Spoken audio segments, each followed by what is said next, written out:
What's up, everybody? This is Tucker from Mac Kiteboarding, and I have a hot new Parawing video for you today.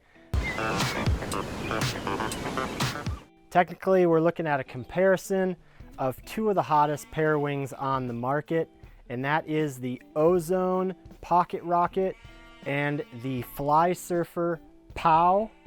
Now, it's no surprise that these are two of the highest demanded wings in the market, some of the highest reviewed wings on the market.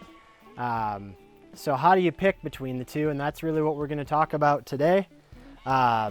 These are both companies that are steeped in history in terms of building ram air, single skin, non-inflatable kites, and other things like parachutes and squirrel suits and paragliders and things like that. So they know what they're talking about. They have the technology to build some real future thinking, high performing wings, and that's really what we've gotten with these two. If you've seen our reviews already, those have some more of the small technical details specific to each wing, but really what we're going to focus on in this video is what sets them apart and how to pick what's right for you and what that's going to do for you ultimately on the water and allow you to do more things or have more fun or whatever. So what does it do? Well, we've got the Flysurfer POW here. This is the 2.5 meter I've been riding quite a bit. Also the 4 meter a bit. We got the Pocket Rocket 5 here. I've also been riding it in the 4.3, 3.6, and the 3.0 sizes quite a bit. So a bit of a different size range, number one, and that might ultimately make your decision on what's best for you is, hey, I need this specific size because I've already got these other pair of wings where I need it to fit this specific wind range for me. So that's, you know, basics. The simplest possible way to pick a wing is by a size, and they aren't available in the same sizes. The Pocket Rocket goes all the way up to 5 meters, and the POW stops at 4 meters. So if you need a real big wing, you're a light wind rider, a heavy guy, that might make your decision for you. So we'll get into some of the more nitty-gritty details, but that is the basic, most basic way to determine which one's right for you is just by picking the correct size. Now, it might not be that simple though. In our experience, we found the POW has just a little bit more low-end grunt, we call it, just that absolute starting speed, not moving anywhere, starting speed, the pull that you feel on the bar initially before you even start building momentum and apparent wind. The POW has a little bit more of that. It's got a bit more lift, we would call it, in winging. So that initial punch when you put the wing out is a little stronger. Whereas the Pocket Rocket is a little softer feeling initially. It wants to create apparent wind, create that forward drive a little bit more, I would say. And because of that, it likes to get moving before it starts to deliver that power as easily. So if you're looking for a really quick get up and go, the POW might be the right size or the right choice for you if they have the appropriate size for you. Whereas if you want a more steady of building speed to lift off, like you get with smaller, faster foils, this could be the option for you, especially if you have a longer board that doesn't need to get up so quickly. The POW is going to pull you up easier on a slow, fat, kind of chunky board, whereas the Pocket Rocket is going to excel a little bit more with efficient boards, efficient foils that don't want to get up so quickly, that don't need that immediate acceleration and lift off. If they're happy to build apparent wind on the water and build some speed, they're going to lift off a little easier, I would say, a little less strain on the arms, a little lower bar pressure. So that can be a good thing, just depending on, you know, which way you want to go. Again, it's not, you know, these massive night and day differences. We're talking pretty nitpicky things here because these are two really excellent wings. They're both very high performance. They both have excellent upwind range. They both have really good high wind stability. So yeah, it's you're happy on either of these if you pick the right size, but we're going to talk about, yeah, the smaller nitpicky differences. Now, next, I would say, you know, I already kind of mentioned it, the upper end of the range stability, how high you can fly them in the wind range, how overpowered you can ride them. In this situation, I'd say they're both quite good, definitely better than acceptable, far better than average in the wing market right now for Parawings.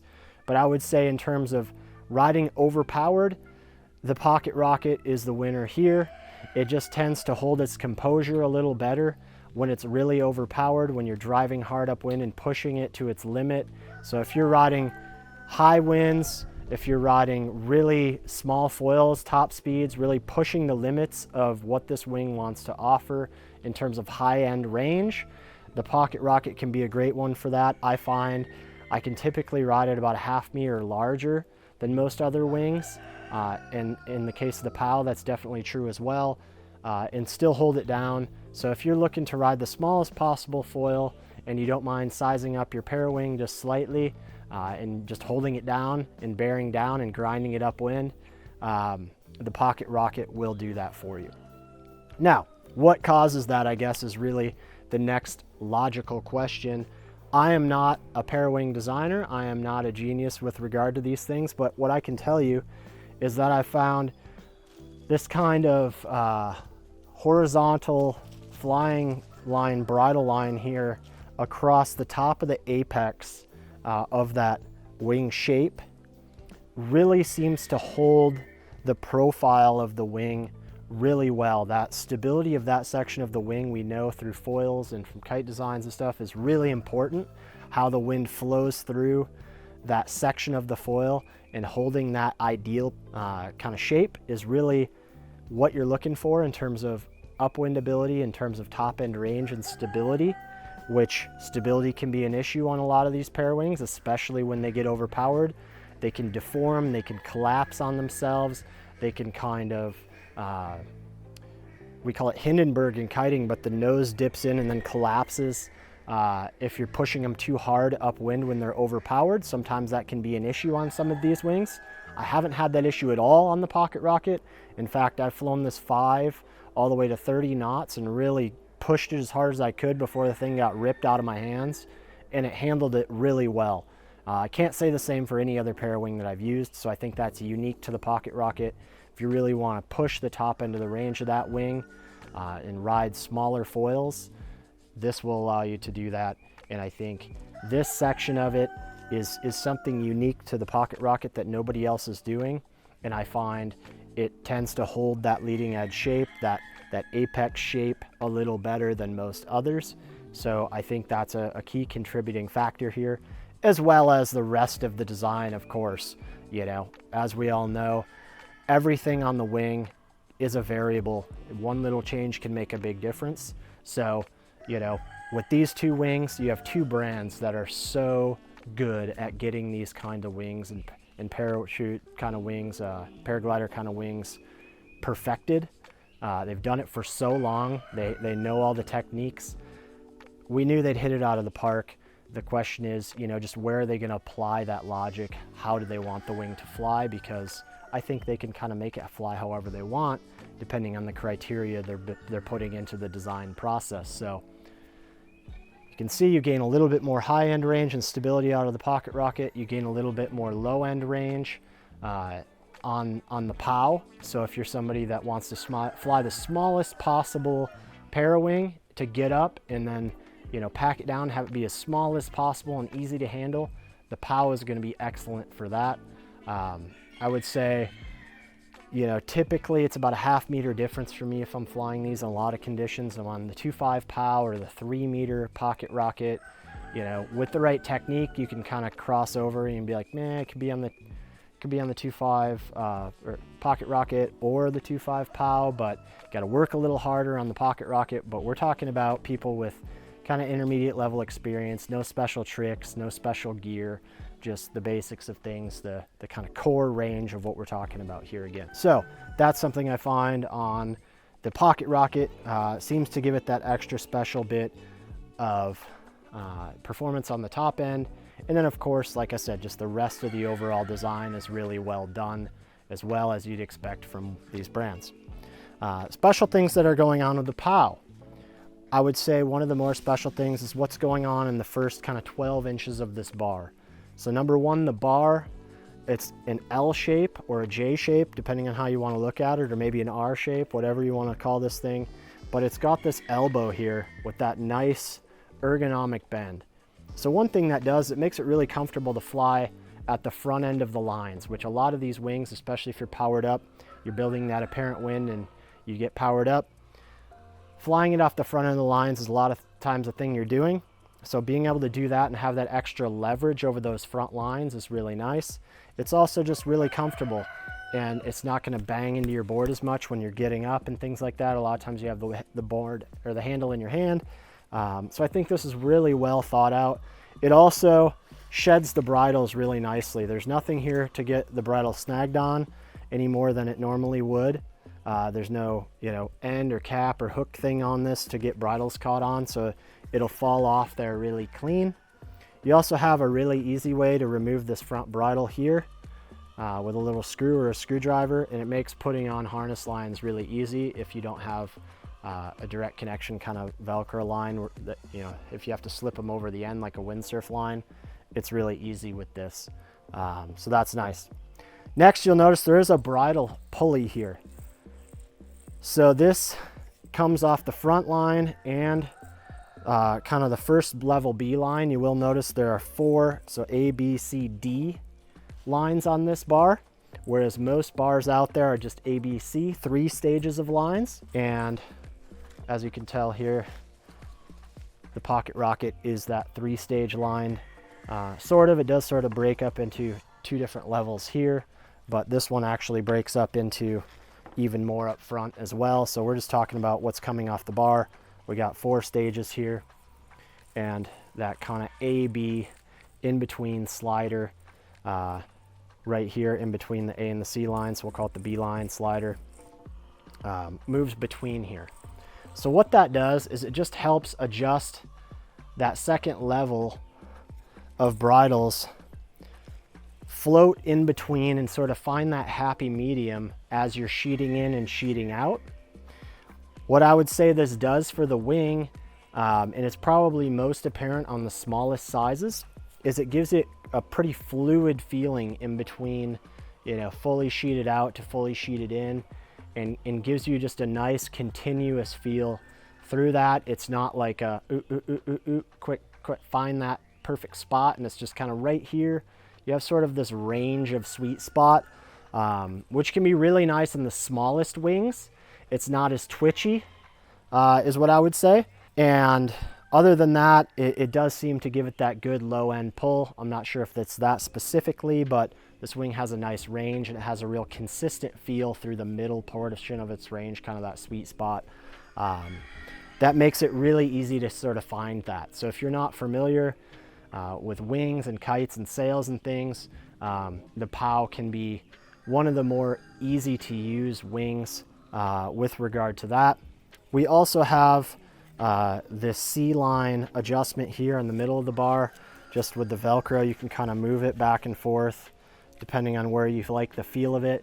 That's going to change the angle into the wind and how it feels at the bar, whether you're underpowered or overpowered.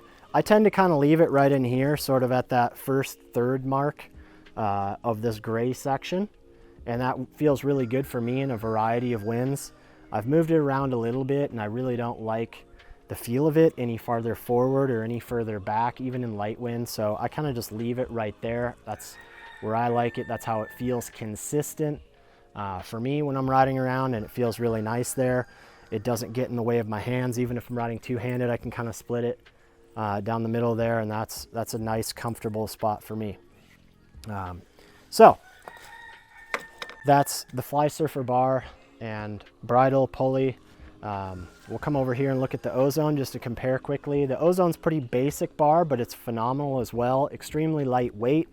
These nice molded ends, same deal. Your bridles fall right off the end of it.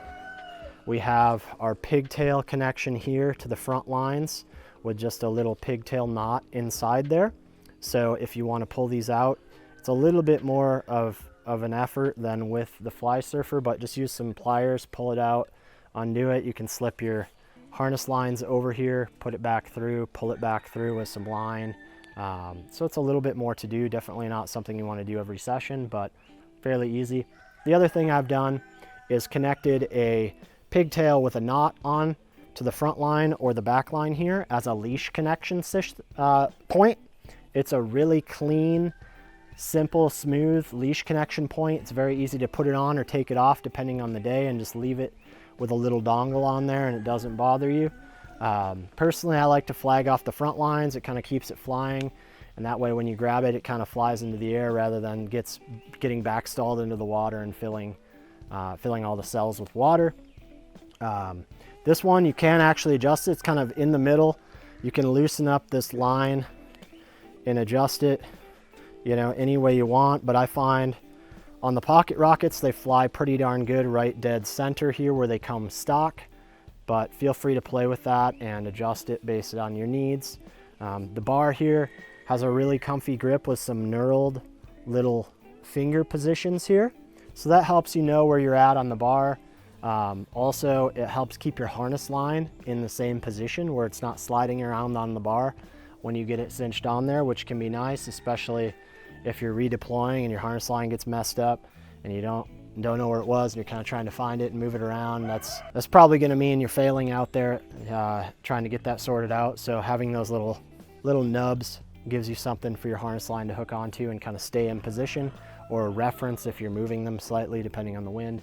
That'll help you out there as well. One thing I would say comparing across these is looking at the types of lines they're using on the bridles. The Ozone are quite soft, almost feel like worn out kite lines. They're really smooth on your hands. They don't chafe on your hands or feel like they're cutting you when you're collapsing them. And then the way they terminate the lines are, you know, really nice. They're just sewn together and woven together where it's super smooth. You don't feel, you know, that's the changes and the splits when you're putting your hand through. The bridle is packing this down, so it's silky smooth, but they are a little softer. So like if you're doing this, you know, you can kind of create a loop on itself sometimes, whereas the stiffer lines, these are thinner lines, but they're also stiffer. They're terminated really nicely as well, but there are little nubs on these that are just a little bit harsher on your hands, and just the texture of these is a little bit harsher on your hands. So if you want that silky smooth, if you're a soft toilet paper person, the Ozone Parawings is going to be a little smoother on your hands, whereas this one's going to chafe you a bit more. But they are finer lines, but they're stiffer, so they don't loop over themselves quite as easily. And I would say once you really learn what you're doing with these, it's not an issue with either one. You know, they don't really tangle any more than, whew, getting sweaty out here. They don't really tangle any more than they should, unless you're putting it in a really bad position or just totally botching a redeploy or a pack up job.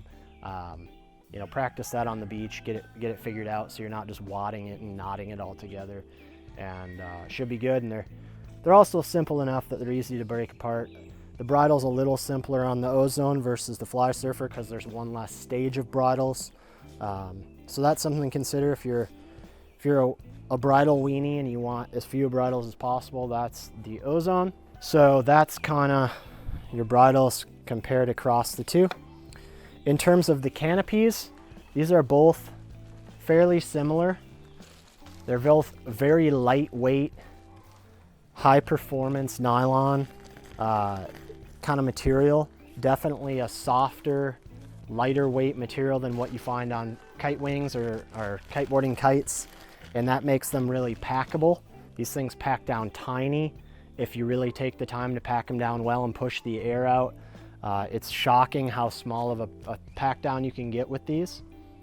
I mean, both of these bags are probably 3 times as big as they need to be to actually pack them down in there, but fortunately they make the bags a little oversized, so you don't need to stress about how you're packing them down at the end of the day.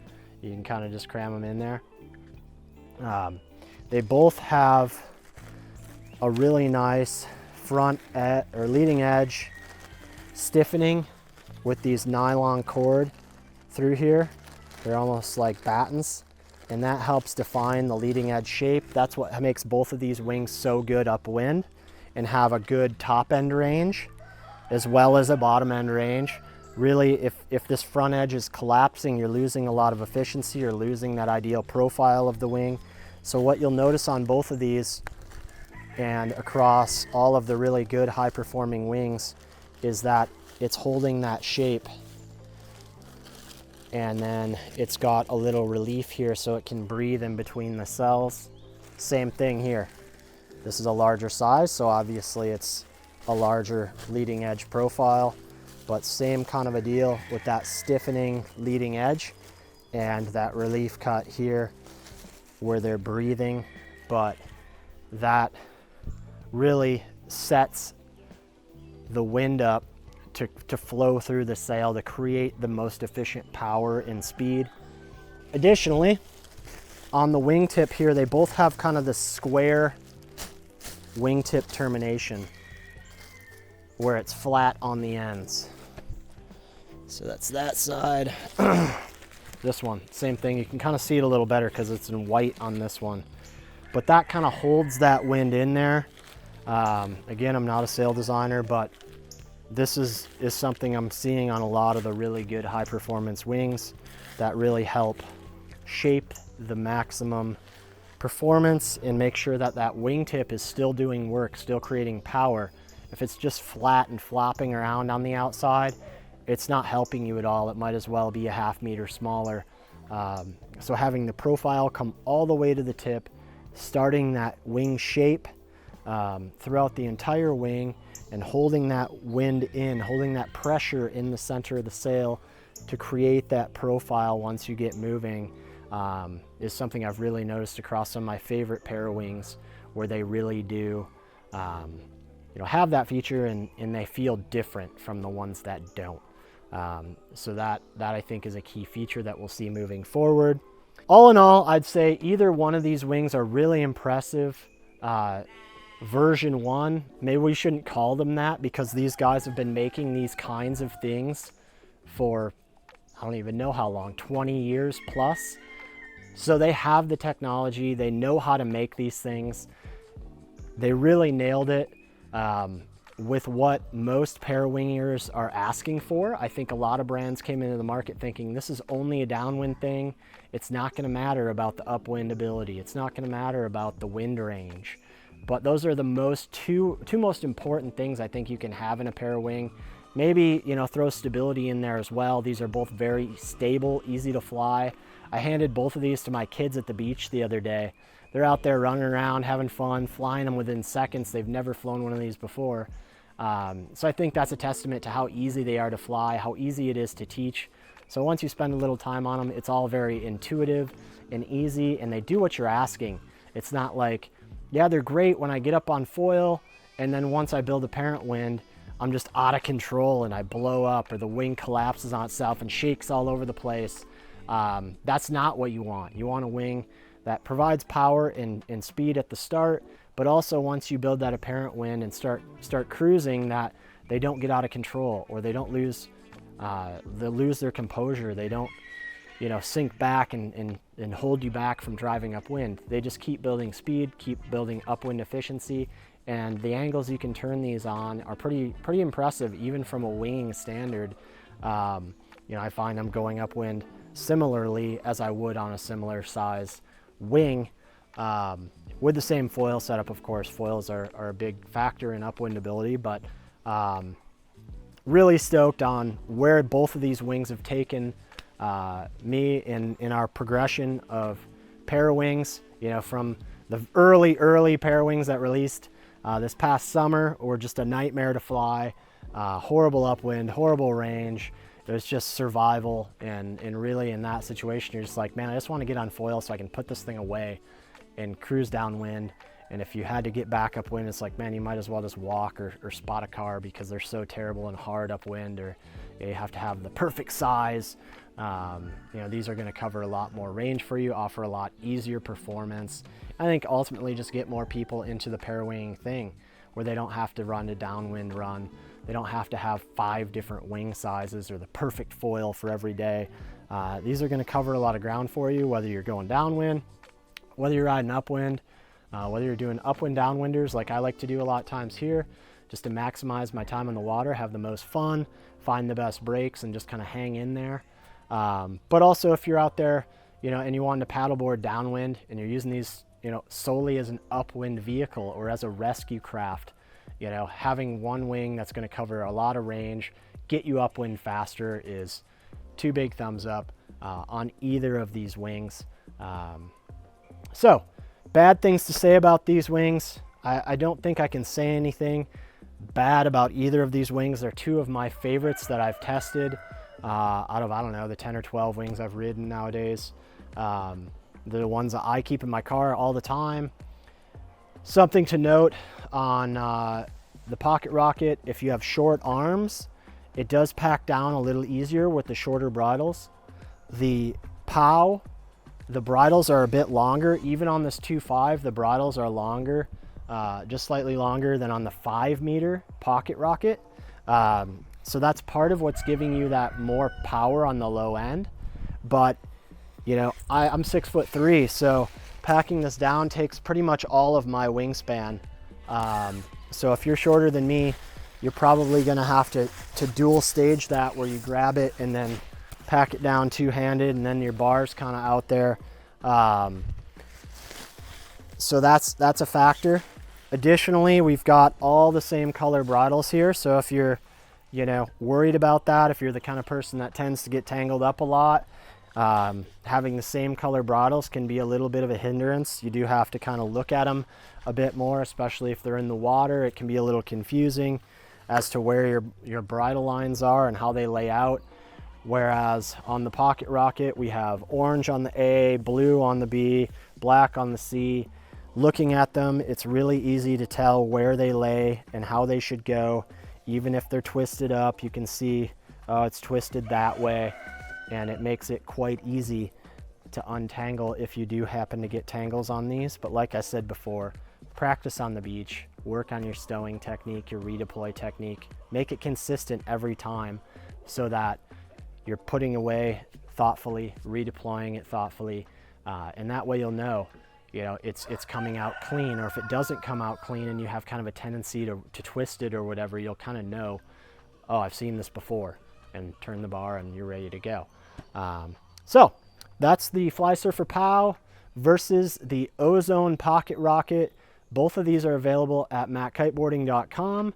That is, if we have stock. These are hot Parawings. Everybody wants one of these 2 wings, really.